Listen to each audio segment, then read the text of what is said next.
ಸಂಸ್ಕಾರವನ್ನು ಉಳಿಸುವ ದೇವಾಲಯ ವಿದ್ಯಾಲಯವೇ ಈ ನೆಲಕ್ಕೆ ಬೇಕಾದದ್ದು ತರುಣೀಮಣಿ. ಅಂತಹ ಪವಿತ್ರವಾದ ನೆಲದಲ್ಲಿ ನಾ ಹುಟ್ಟಿದವ, ಪವಿತ್ರವಾದ ಸಂಸ್ಕಾರವನ್ನು ಪಡೆದವ. ಈ ನೆಲಕ್ಕೆ ತಾಯಿ ಅಂತ ನಾವು ಕರೆಯುತ್ತೇವೆ. ತಾಯಿ ಅಂತ ಕರೆಯುವ ನೆಲ ಇದ್ರೆ ಅದು ಇದು ಬಿಟ್ಟರೆ ಇನ್ನೊಂದಿಲ್ಲ. ಆದ್ದರಿಂದ ಮಾತೃ ಗರ್ಭ ನಮಗೆ ದೇಶ ಪ್ರೇಮವನ್ನು ಕಲಿಸಿದೆ ಬಿಟ್ರೆ ದೇಶದ್ರೋಹವನ್ನು ಕಲಿಸಲಿಲ್ಲ. ಈ ತಾಯಿಯ ಸಿಂಧೂರವನ್ನು ಅಳಿಸಲಿಕ್ಕೆ ಬಂದ್ರೆ ಏನು ಮಾಡುದು ಮತ್ತೆ?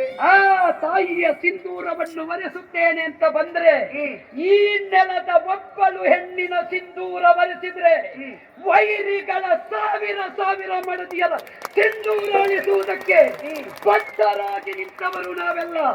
ಆದ್ದರಿಂದ ಒಬ್ಬ ಸುಹಾಸ ಬೀರುವವ ಹೋಗಿರಬಹುದು, ಆದರೆ ಪ್ರತಿಯೊಬ್ಬರ ಅಂತರಂಗದಲ್ಲಿ ಒಂದಾಸ ಬೀರಿಸುವ ಸಾವಿರ ಸಾವಿರ ಸುಹಾಸರು ಮತ್ತೆ ಹುಟ್ಟಿ ಬರುವ ನೆಲವಿದು ಕನ್ನೆ.